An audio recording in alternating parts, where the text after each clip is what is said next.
Pernah nggak sih kamu lihat pemandangan seperti ini? Selokan yang harusnya tempat menjadi jalur air bersih, tapi menjadi tempat penumpuknya sampah plastik.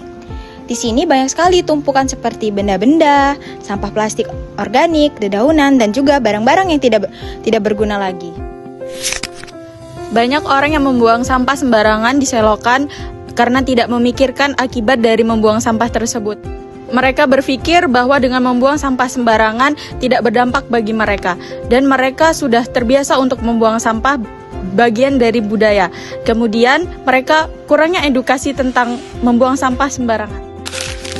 Ketika perilaku ini terus-menerus dilakukan, akhirnya dianggap normal dan perilaku ini sulit diubah.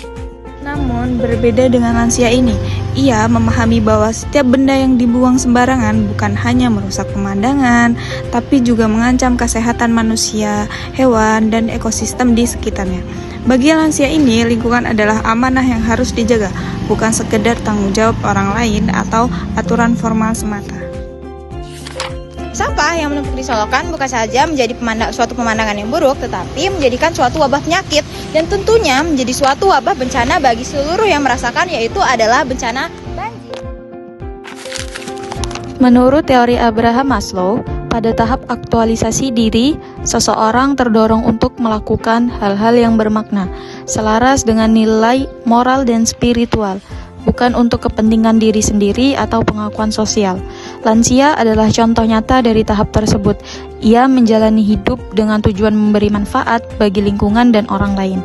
Mengingatkan warga agar tidak membuang sampah sembarangan adalah salah satu kontribusi sederhana namun signifikan.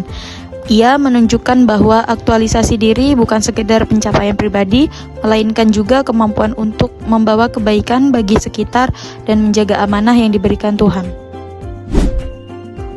Perubahan yang besar tidak selalu berasal dari aturan formal atau proyek yang besar. Kadang, perubahan itu dimulai dari satu orang yang tekun dan konsisten dalam suatu tindakan. Tindakan ini akan berdampak bagi seluruhnya dan menjadi suatu tindakan besar di kemudian hari. Keteladanan itu lebih kuat daripada kata-kata. Ketika satu orang mulai bertindak demi kepentingan lingkungan dan amanah Tuhan, orang lain akan mengikuti, dan akhirnya sebuah komunitas dapat berubah bahkan hanya melalui upaya kecil dan konsisten dari seorang individu. Kalau seorang lansia bisa memulai perubahan kecil, kita pun bisa.